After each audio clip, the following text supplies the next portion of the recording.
All right, let's go over something because every major angle they have is on the show on SmackDown, and I want to see what you guys think of where we're at with these.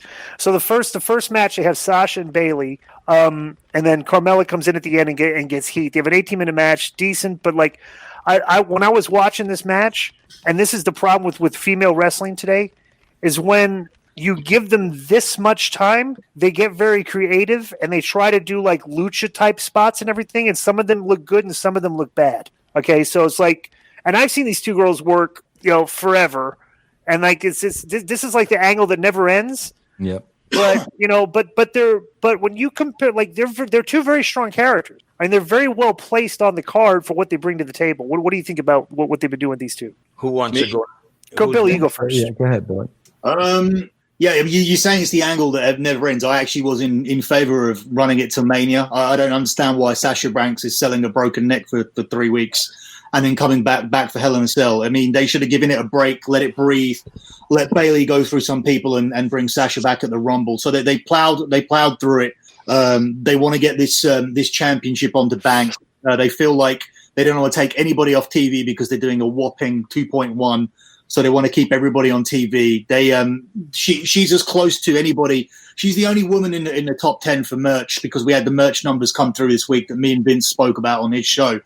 Nobody's getting anywhere near Becky. You know, when Becky left, she was the number one revenue seller for merchandise, and Bray Wyatt's been catching up with her, and now he's the number one for revenue. But Bray Wyatt there's two different metrics for merchandise. There's sales per item, and then there's revenue. So we talk about that a lot on Vince's show that I do. But just to break it down quickly, you can have 20 items, but if they're all like completely sold out, that's a better like number than being number one in top of revenue as well. So if you've got 1,000 items and you're like selling like 5-6 pieces, but then one guy's got 20, which is the position that Bray was in, and he had expensive shit. I'm talking about $100 masks, $100 lanterns, $400 replica belt. It was all like selling out. Now she's gone. He's taken over in terms of revenue and in terms of how many pieces that he sells. So without Becky there, it's only Sasha that's in the top 10. So that's probably why they've escalated this title change, just to add a bit of news to it. Why I think of it? I think that they're working with what they've got. I don't mind it particularly. I think that they're a good example of everybody in this business at the moment needing to have a mix. If you're going to do 5 hours of TV a week, you need to be mixing in. It's great being a great indie wrestler and coming in and being able to flip and sell and jump around and have 30-minute matches, but nobody can act on this show.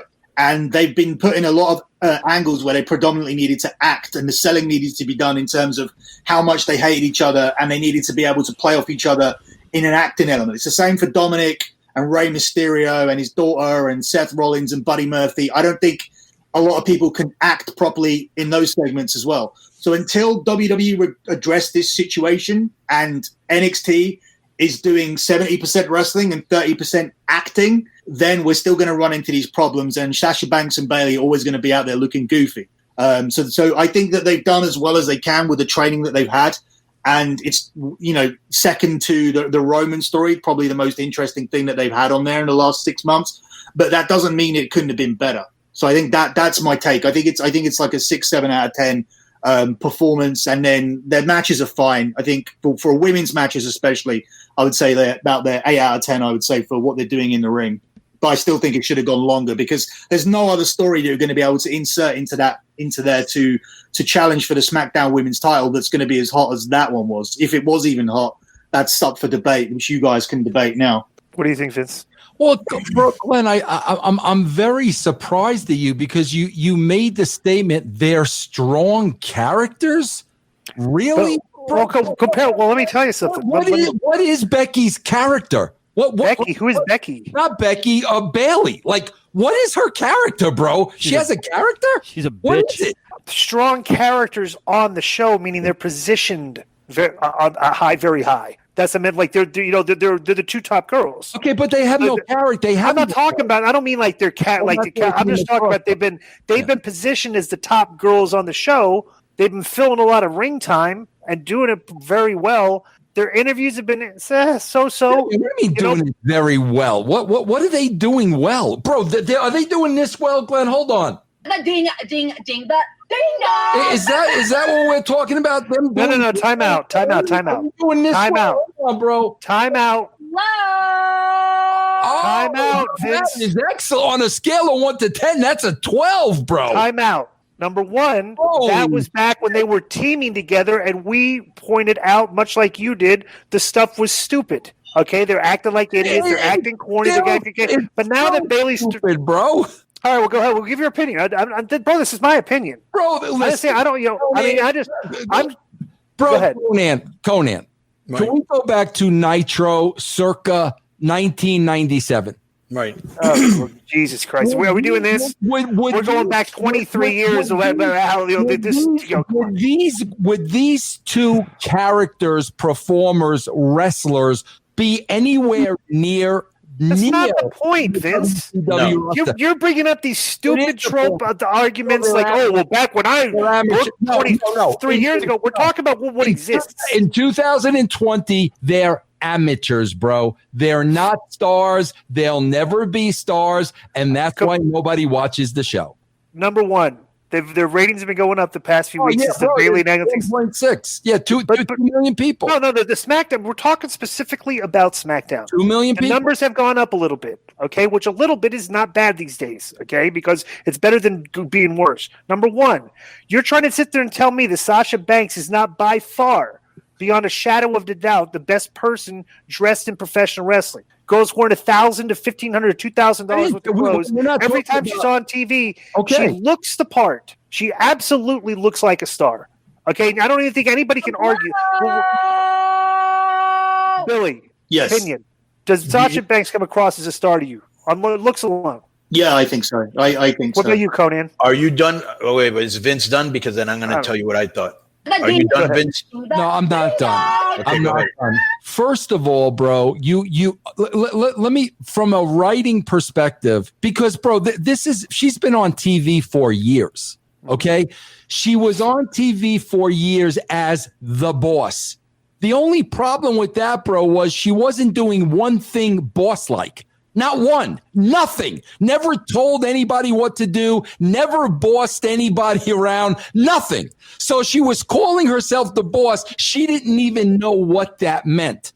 Bro, if you're going to talk about does she invest a lot of money in her wardrobe? Yeah, she does, Glenn. So you mean to tell me whoever invests a lot of money in their wardrobe is going to be a star? I'll tell you this. In an age of professional wrestling when people are channel surfing, and then your ratings are bad, and you want to catch the channel surfer's eye, it doesn't hurt wearing $1,000 Versace outfit. It doesn't, bro, but it doesn't make. But that's not the point. Okay, Glenn, this is what I think. I do think this. She 1,000%, because I've seen her backstage. She 1,000% looks, dresses like a star, and part of being a star is looking like a star, not like you just washed your car. Especially in this day and age. Like a lot of people. Especially in 2020. Right.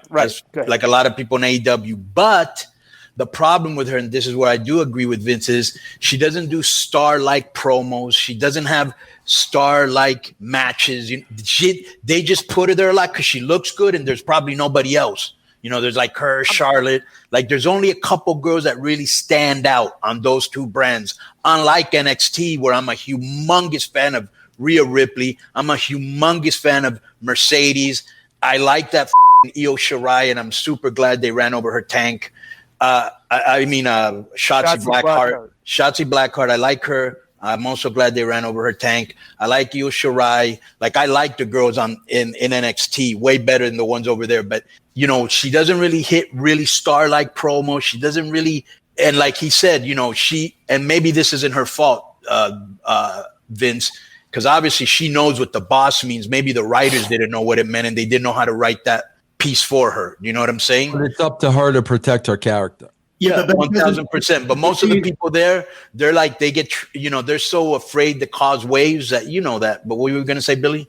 She's not using it in the term of that she's an actual boss. She's using it in the new vernacular that, the young person's vernacular where they say, I'm bossing this, or I'm bossing, like when someone says in sport, like they're bossing the game. Right. So she's using it in the vernacular that she's the the boss of the ring or she owns it kind of thing. Like it's not that she's the boss of specific people. I understand that, Billy, but even that has never been explained. Okay, well, all right, but let me make a point real quick, Vince. I'm not. When I say these girls are doing a fine job, all I'm doing when I'm talking about these two shows, because there's a million things we change, right?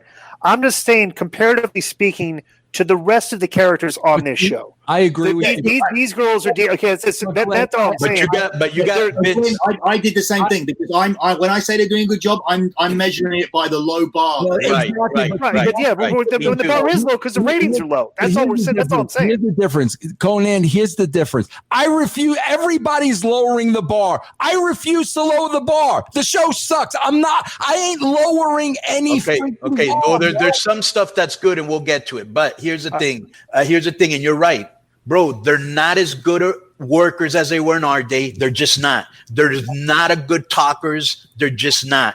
They don't really a lot of them don't like to dress up as stars. I think they like to dress down and be more, I don't know, Billy, what would be the word? Normal, cool, not so flashy. I come from a flashy era. I grew up watching Prince and Michael Jackson and Elton John and, Freddie Mercury. Van Halen. I like that shit. Like that, right? It's Macho Man, Ultimate Warrior, like over the top. They didn't dress like fans, no. But now today, I don't know. Maybe today's fan base who didn't grow up with what we grew up with, this to them is good and it's normal. You know what I'm saying? They don't really have. You know what I'm saying? Conan, they don't know how to be stars. If you look at the stars of today, if you look at the Cardi B's of today and the Nicki Minaj's of today, they dress like stars. They're not dressing like slobs. And the person that comes to my mind immediately is Charlotte. Charlotte is a star. And the main reason Charlotte is a star is she carries herself like a star. Yeah, big freaking difference, bro. But listen, there's like a part of the population that likes to dress. Like, I'll give you an example. What's that guy, Ed Sheeran or whatever his name is? Sheeran. Yeah. Just guitar and he dresses like Daniel Bryan. You know what I'm saying? Yeah.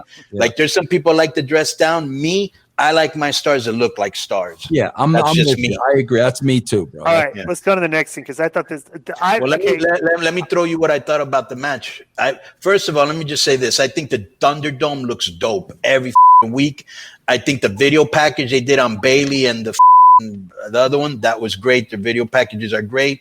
And I thought Carmella coming out in that red outfit was very hot. All right. And I'm glad that she's there just because she's hot. I don't know what type of matches they're going to have. And I almost feel that they didn't want to extend this all the way to April. So they kind of put Carmella in there. And then as we get closer to WrestleMania, Bayley and her will, hook up again.